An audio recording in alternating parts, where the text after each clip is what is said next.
Boa noite a todos. Nós estamos no auditório do Centro de Ciências Jurídicas da Universidade Federal de Santa Catarina e é com uma alegria e honra imensas que nós recebemos hoje aqui para a nossa conferência de abertura, nosso grande primeiro evento da Rede Direito Civil Contemporâneo, que vai trabalhar a temática muito do direito, a tecnologia, o marco civil da internet. Nós recebemos o professor catedrático Antônio Pinto Monteiro, da Universidade de Coimbra, que vai fazer, como eu acabei de falar, a grande conferência de abertura. Professor, muito obrigado pela sua disposição, é uma honra muito grande para a Universidade. Muito obrigado, eu que agradeço, e a honra é toda minha estar convosco, é sempre um prazer estar entre amigos e uma honra estar perante colegas tão distintos. Muito obrigado. Obrigado. Professor, o senhor, na sua trajetória, que foi praticamente toda ela, né, na Universidade de Coimbra, o senhor poderia falar um pouquinho para nós sobre essa trajetória e, num segundo momento, já como professor da instituição, a sua relação com o Brasil, que tem sido tão profícua durante os anos? Muito bem. Olha, em relação à primeira parte da sua pergunta, relativamente à minha trajetória na Universidade de Coimbra, eu cheguei a Coimbra como estudante em 1970, já na pré-história. Em 1970, fiz o meu curso de 5 anos, que era o curso. Como fui dos melhores alunos, fiquei na faculdade, fui convidado para assistente da faculdade, assim começava na altura a carreira académica. Os melhores alunos de cada curso, 3, 4 melhores alunos de cada curso, eram convidados pela faculdade para fazerem carreira académica. Fiz a minha pós-graduação, hoje chama-se mestrado, na altura tinha outro nome, na Faculdade de Direito da Universidade de Coimbra. Fiz o meu doutoramento na Faculdade de Direito da Universidade de Coimbra e todas as minhas provas nos concursos, da professor associado, a minha agregação, concurso para pessoa catrato, e hoje sou pessoa catrato na Faculdade de Direito de Coimbra. Fiz toda a minha carreira académica lá. Tive também durante anos em simultâneo na Universidade Católica Portuguesa, também em simultâneo, quer dizer, cresci, digamos, nas duas, de casa em Coimbra, mas também durante alguns anos, durante 23 anos ainda, dei aulas também na Universidade Católica Portuguesa, UCP. Quanto à segunda parte da questão, da sua pergunta, em relação ao Brasil, tenho as melhores relações, há muitos anos também. Olha, começo por lhe dizer a esse respeito que sou membro honorário da Academia Brasileira de Letras Jurídicas e membro honorário também do IASP, Instituto de Advogados de São Paulo. Digo com orgulho, enfim, honrado justamente por essas distinções que me consideram. Eu tenho uma grande proximidade com o Brasil. Venho aqui já há muitos anos, há mais de 20 anos. De norte a sul, desde Teresina, lá bem no norte, até ao Rio Grande do Sul, Porto Alegre, enfim, tenho corrido o Brasil, sempre como tutor, sempre posso, venho correspondendo à amabilidade vossa e temos esta troca.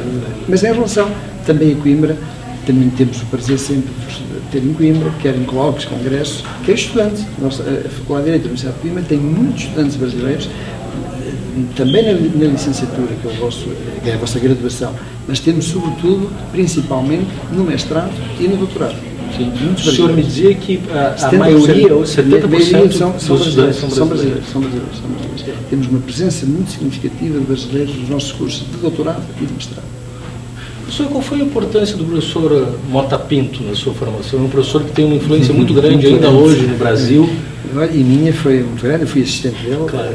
Eu fui assistente dele e quando ele foi uma pessoa que foi também um político, foi um grande jurista, um grande professor universitário, mas foi também um grande político. Ele esteve no governo várias vezes, em várias pastas, chegou a ser primeiro-ministro do governo desfiado por ele, depois foi vice-primeiro-ministro com o Dr. Mário Soares, no chamado governo do Bloco Central.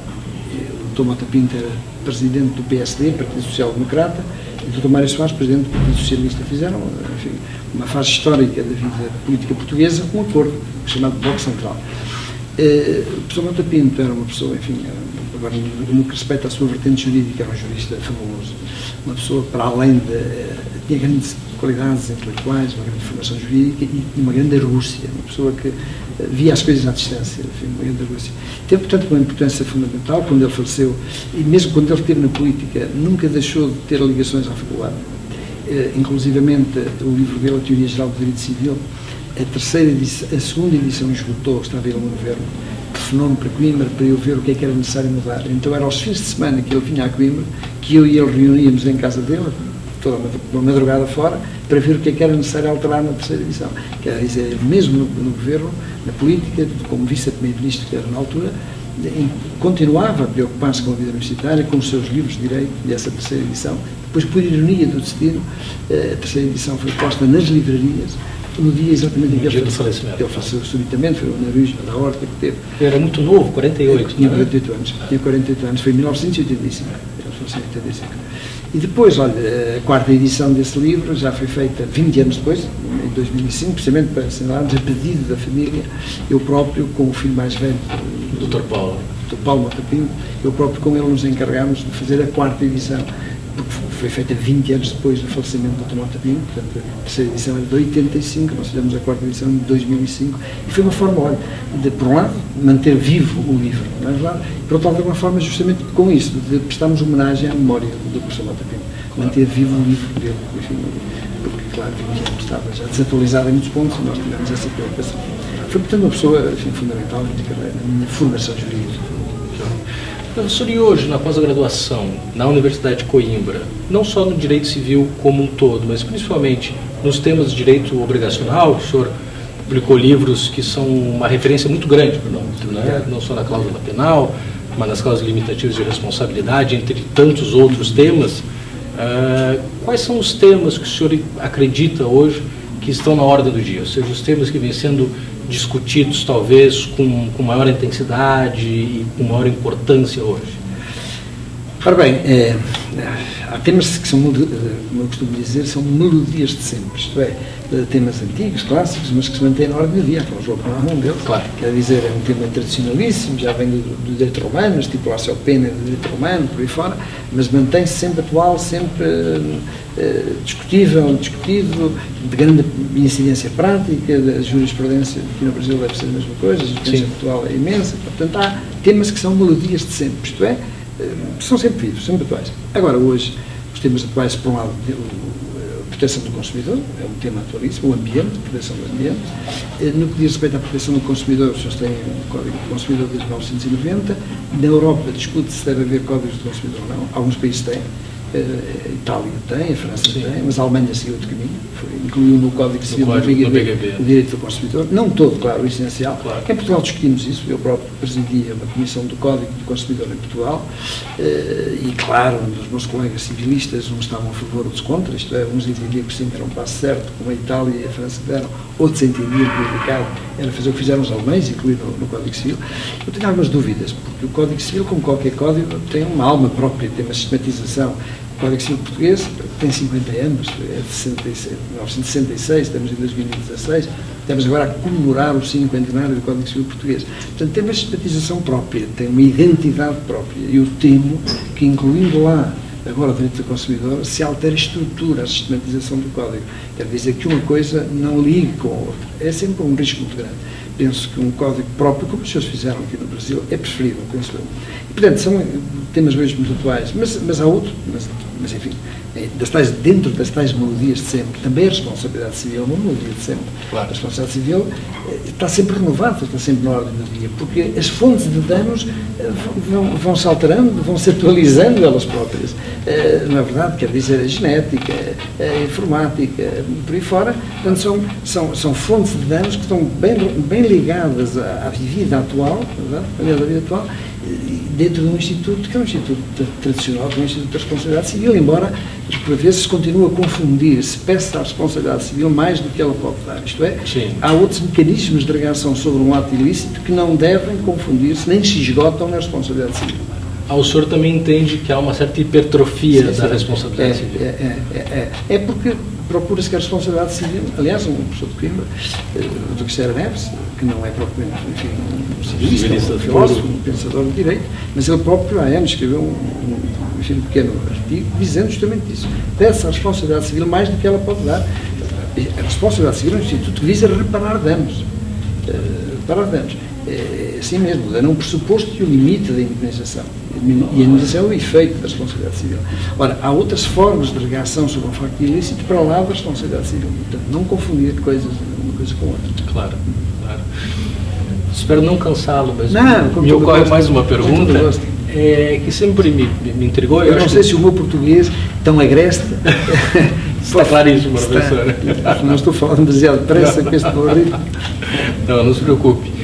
Uma dúvida que sempre acho que ocorre a todos os brasileiros, até porque a influência não só de Coimbra, mas do direito português como um todo é enorme, né, no direito civil brasileiro, e uma coisa que sempre nos chama a atenção é que a influência germânica nos civilistas de Coimbra ela é muito evidente, né? Inclusive sempre uma influência que parece muito maior até em relação a outros países que geograficamente estão mais próximos, como a Espanha, para citar um exemplo. E o senhor entende que essa tradição de Coimbra continua tão viva ainda hoje, ou há alguma flexibilização? Os jovens professores têm se doutorado em outros países, ou continua realmente essa ligação com a Alemanha continua ainda tão viva quanto...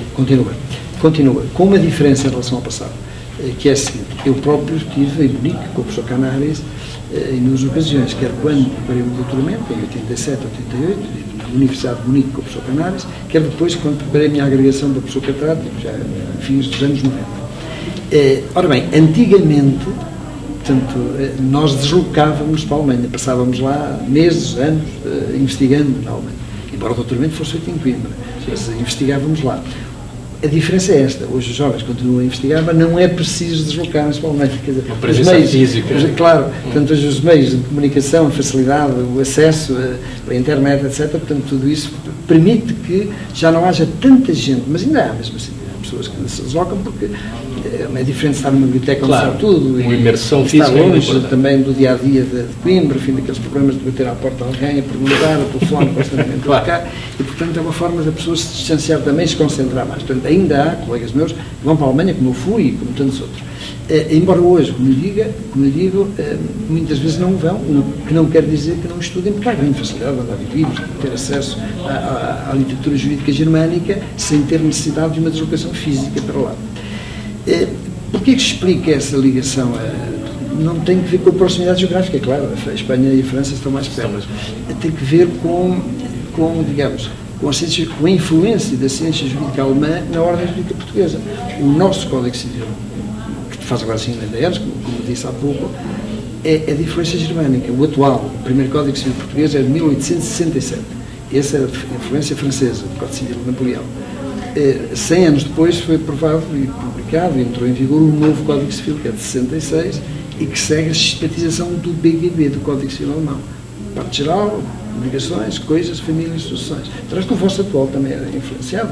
Sim. Ora bem, na medida em que temos um código que tem exatamente a mesma sistematização do Código Civil alemão, na medida em que a ciência jurídica alemã influenciou largamente o judô português, e não só, a ciência jurídica portuguesa, é o diálogo, digamos, mais natural com a ciência jurídica alemã. É mais natural porque eles têm os mesmos institutos, as mesmas leis, os mesmos problemas. Portanto, eu quando estive em Munique, para os alemães, enfim, jovens alemães, mas o direito, enfim, aqui e tal, admiravam-se de estar lá e tal. Eu dizia-lhes, o direito não tem...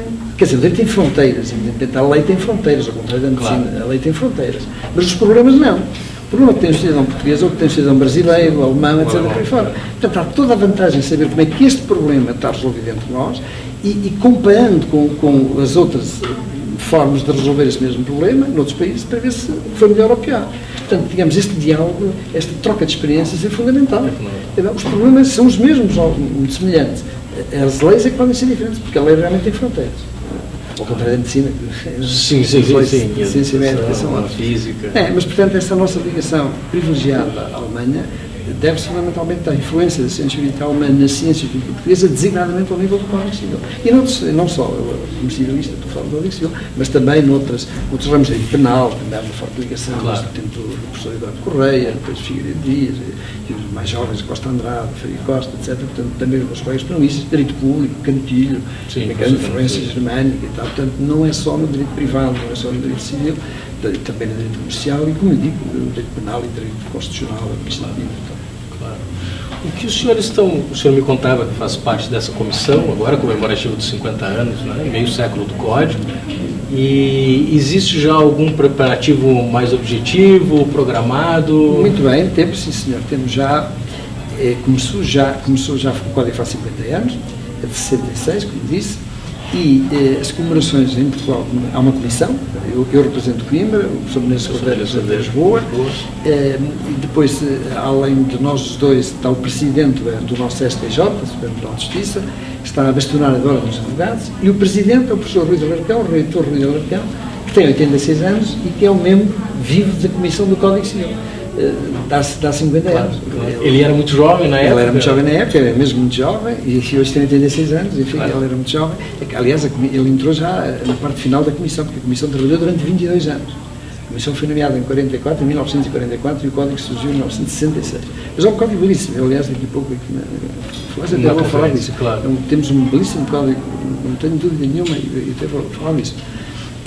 Dizia-lhe eu que esta é a Comissão, e já tivemos no Supremo Tribunal de Justiça, no dia 10 de maio, foi a primeira sessão solene, com o Presidente da República a presidir, com o Ministro da Justiça e connosco, com a Comissão, com todos os conselheiros, que são os ministros, ministro e conselheiros, do STJ, etc. E porquê no Supremo Tribunal de Justiça, no dia 10 de maio? Porque foi aí que há 50 anos, o então Ministro da Justiça português, o professor Antunes Varela, grande amigo do Brasil, claro, publicou coisas com o professor Orlando Gomes, que é na Bahia, e uma influência impressionante para nós até hoje. Aliás, ele tem família que ficou aqui a viver no Brasil, filho, sim, aqui a viver no Brasil. Dizia o professor Antunes Varela, era na altura Ministro da Justiça e apresentou em 10 de maio de 1966 o projeto de Código Civil no Supremo Tribunal de Justiça. Daí que este ano, 50 anos depois, tínhamos começado precisamente no Supremo Tribunal de Justiça com esse evento. Agora, o próximo passo é em Coimbra.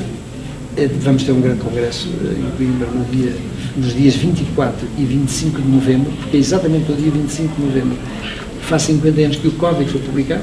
Portanto, teremos este ano um grande congresso em Coimbra, no dia 24 e 25 de novembro, e depois no próximo ano será em Lisboa, em 2017, porque faz 50 anos que o Código entrou em vigor. O Código foi publicado em 66, é de 66, houve mas a vacácio legis, e o início de vigência foi em 67, de maneira que depois, para o ano, em 2017, será no Colega de Lisboa que organizará um congresso. Agora estou a organizar o Coimbra. Claro. Que ótimo. Professor, muito obrigado. Nada, é um prazer. Não só pela sua presença aqui, para a conferência que estamos todos ansiosos, pelas suas gentis palavras, como sempre. Eu que agradeço. Muito obrigado. Muito obrigado.